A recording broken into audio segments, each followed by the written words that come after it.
Here's a question. Has the world gone completely nuts? Although, once I started looking into what people complained about before, I really should have seen these changes coming. Okay, bad choice of words.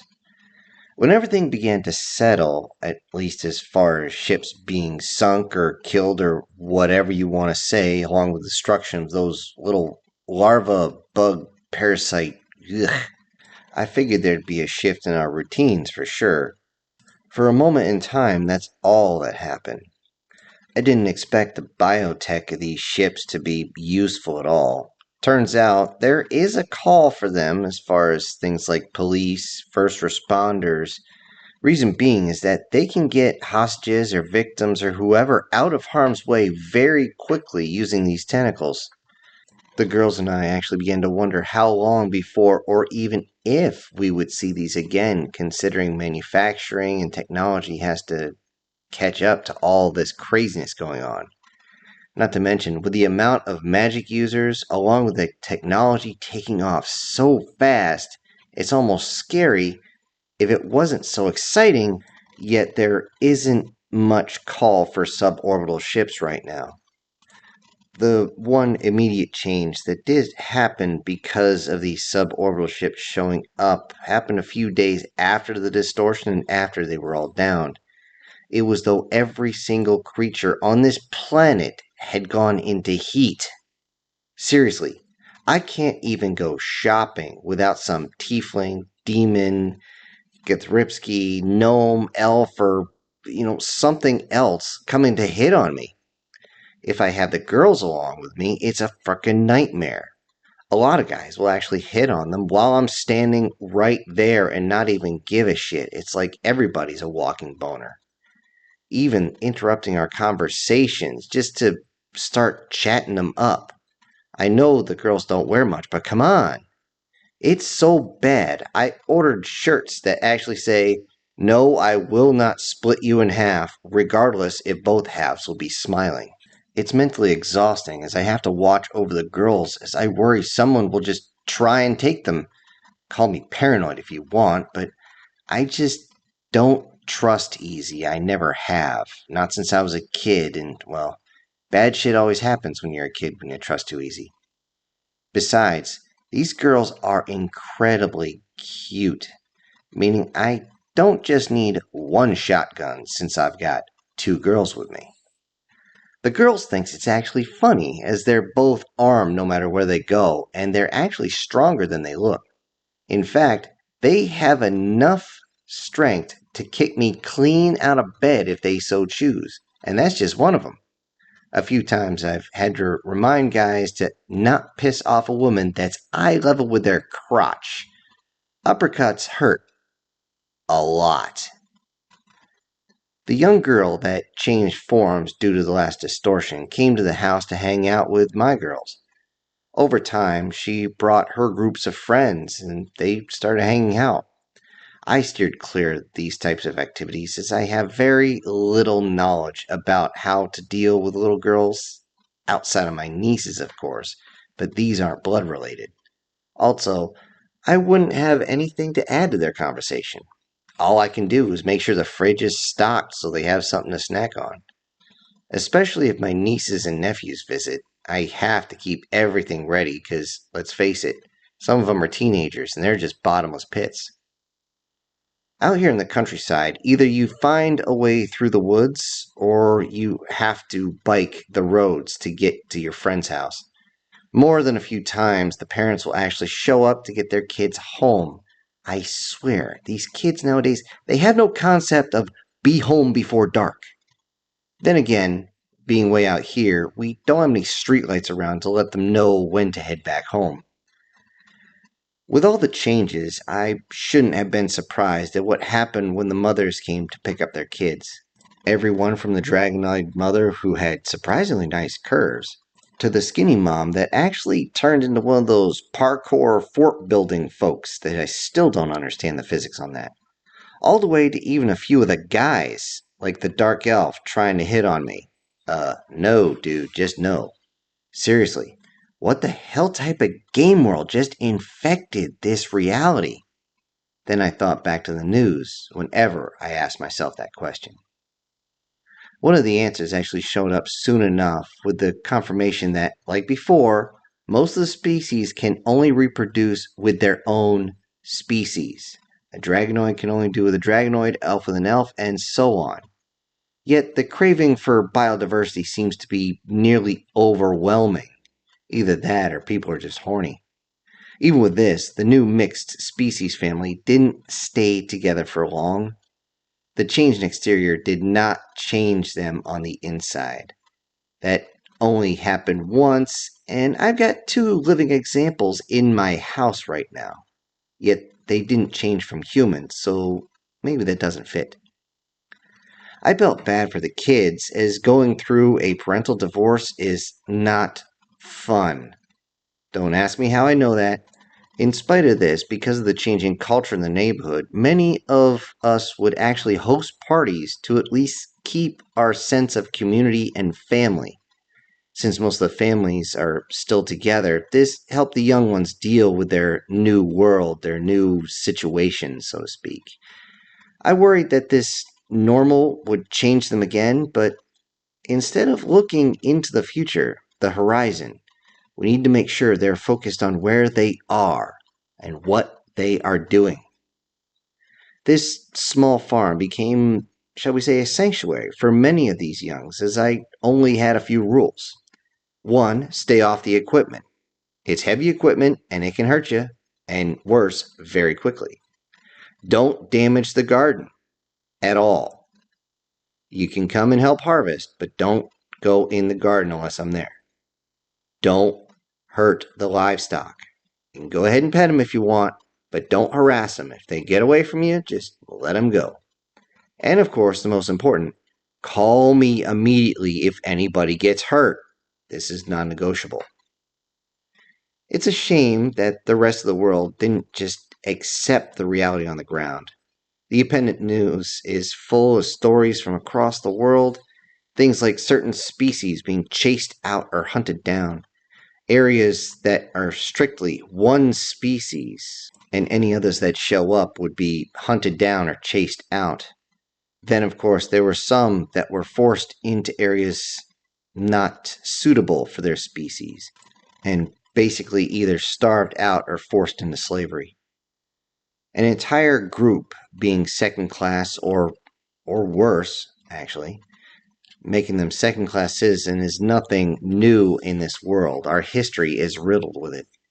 It doesn't even matter if they are rich or poor areas. Prejudices will always be there. You can't stop it. It's just there.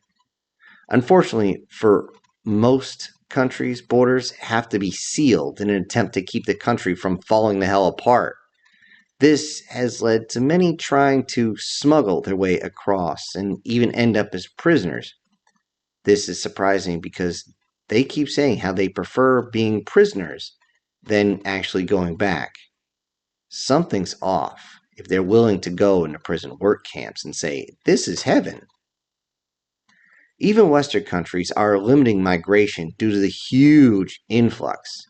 In spite of all their bias, it is clear that females of certain species are kept as novelties by those that try to force other species out or force them into slavery. And we all know what type.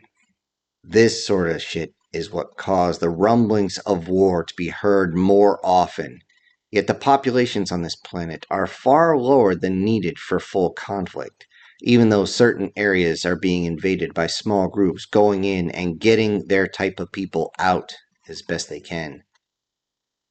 When this all started, the first distortion that hit the population of this planet was actually 8 billion or better. During the first distortion, with all the mix of different universes, many large population centers were wiped clean off the map. Even that mechanical squid that I watched get shot down crashed right into the town's center, and those not crushed were caught up in the absolute massive explosion that came up, and the town's population dropped by 26% in one day.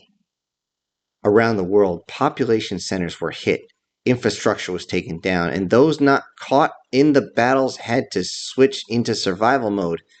That is something most people aren't trained to do anymore. The loss of life due to simple bad hygiene was just insane once the numbers were crunched. The remnants of losing over 2 billion is still felt to this day. With the next distortion, the one of those three different factions fought it out over the US. The US lost 1.2 million in the fighting, and the subsequent crashing of the ships, of course, the one that slid all the way across a state. After all that, you'd think people would be quiet seeing that, the US was still trying to pick up the pieces. But thanks to that, those bastards began the resource wars, as they didn't want any of their precious resources to be dropped in value. Because of that, over 1.5 million were also lost. Not only that, but there was even more lost in the crossfire that is impossible to calculate. Then the bastards decided to go into the vaults, and that turned them into Uzi-filled freaks. I mean, seriously, karma! With their rush in a certain area raised the death toll to nearly another million before that was all over. This includes the splooge-filled zombies and their victims, and the innocents caught up inside. In countries where firearms were readily available, the glowing zombies made out of purple farts didn't get far. The issue being the areas that tried to take these gassy, growling grapes that are ghouls, I guess, and try to take them on hand to hand. Many areas of the world just don't have people anymore. They were wiped clean. A good portion of the tribes around the world are just gone. Those that were still in a Stone Age existence were just gone. They didn't know what was happening, and before they realized they needed to run, they were just gone. This was especially true for those tribes on islands, as there's very limited place to run to. And once these things come across, well, I don't have to tell you what's going to happen. Thinking about it, I realized that me and the girls have had it actually pretty easy. There was still a loss of another billion approximately before they finally blew up that purple rain cloud. I mean, seriously, I don't even know what the hell they hit it with. I'm pretty sure it was nukes from the video, but they didn't actually say. All I know is there was a big burst inside, a whole bunch of lightning, and then all of a sudden that fart dissipated through the wind. Then there was this last distortion. Losses were actually kept to a minimum, as it was just those flying squids and their octopussy crews. Maybe 50 million lost worldwide at most, and that's on the high side of the estimates. They actually dropped down all the way to 1 million, because, let's face it wasn't trying to kill, it was trying to capture. It was truly entertaining to see those squid ships go near the Philippines, though. Facing aircraft is one thing. Facing full-blown dragons? Yeesh. And dragons are territorial. The ones here might not breathe much fire until they get fully grown, but holy shitballs. I couldn't tell sometimes when they dropped on it if they were trying to fight it or fuck it. But in any case, that squid went down. It went down hard. But it was probably the funniest thing to see one of the dragons rip off one of the tendrils and suck it down like a piece of spaghetti. All in all, there may be 4 billion left on this spinning ball of dirt.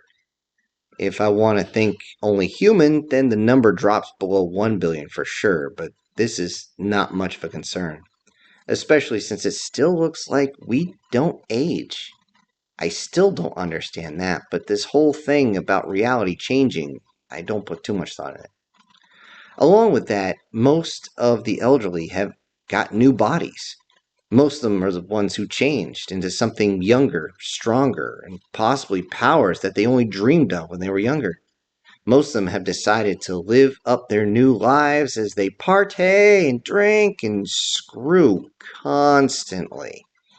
With all this, I'm just so glad that the many types of infections that were around the world were completely deleted during the initial distortion. I have no idea what it did, we had a lot of problems because a lot of different bacteria, some of which we needed, also disappeared as well. Thankfully, I guess some of it might have been stored as gut bacteria or whatever, but life goes on that one. I mean, then again, that's a really good thing because if it wasn't there, then this world would be in really deep trouble as things would start to spread and other things would start to rot off, considering how many people are, bow chicka bow wow. After a few months, for the most recent distortion of reality, the girls were finishing up dinner preparations as I got home from a long job. They both ran to me and I gave them hugs, but I was a little surprised and put back at what was standing in my living room and in my kitchen. I mean, I know it was a hot day, but why were there so many bodies without things covering said bodies in my house? Ruby told me that the neighborhood girls really liked visiting and really liked my jacuzzi, my 12-person jacuzzi. Though I haven't given any thought to my girls, running around bare in the house, just because they do that all the time.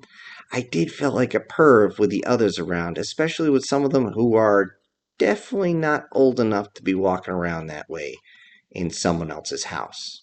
Strangely enough, they didn't run to cover themselves when I walked in.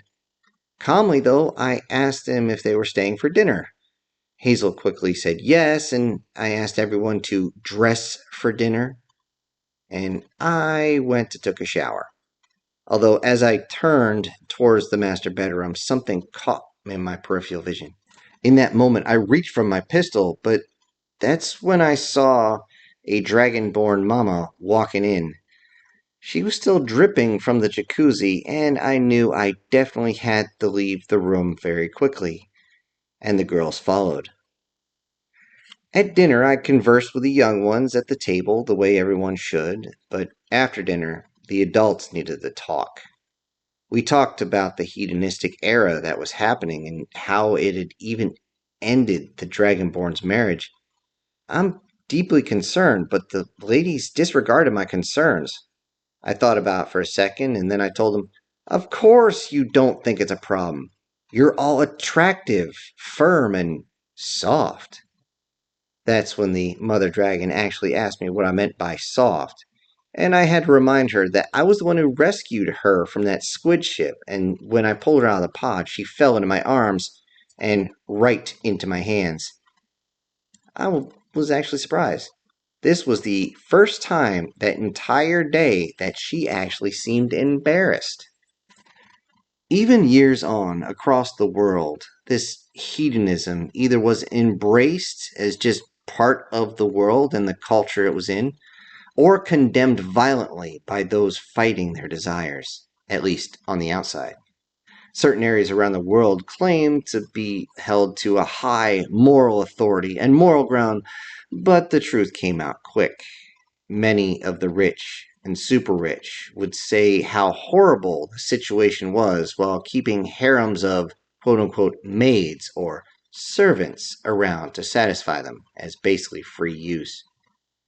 It didn't take much longer for the religious folks, not all mind you, to be busted doing the same. It didn't matter if they worship God or gold. Most of them would claim that this is the way it has to be, as the majority of losses, if you calculate male to female, over the past decade or so, is almost 3-1 male female. This was a major revelation, as I actually had to sit back in my chair and let my mind digest that. Although realizing these numbers, the girls, well, they joked that I should bring another female in the house, and that should balance everything out. I made them both smile when I told them, "You two are almost more than I could handle," making sure that I gave them both a really good squeeze just to send that point home. In spite of everyone being in permanent rut or heat, life sorta went back to normal, although things slowed down a little bit more because people were more preoccupied with getting something done with their rocks. Basically, in spite of that, I looked forward to the little things in life and I enjoyed them. Things like a mating pair of phoenix ending up on my property, and when phoenix land, they stay, they don't migrate. And I was only surprised because they're not normally in this area, but it's nice to see them. I also got to watch the young grow into adults, even though I have to remind a certain dark elf to stop drooling over my girls or staring at my butt, or reminding those that visit to keep covered. I know it's a rule to not have suits in the jacuzzi, but we have these things they call towels. Use them. I mean, I like the view and all, but still, it gets a little annoying with their exhibitionism. Well, apparently it affected me too, and that I have to run inside grabbing Ruby and or Hazel every hour or two whenever somebody's about, well, showing off like that. I'm not the cheating kind, so this is what you gotta do. Aside from the small issues with the new society, life on this little farm is really good. So good that I really don't want it to change. Yet, after this past 7 years since the squid thing showed up, another distortion came across, one that woke us way too early in the morning, and that reminded me that things will just keep changing. Getting out of bed, even though groggy as hell, the girls wanted me to wait until morning as daybreak was going to be coming up in less than an hour.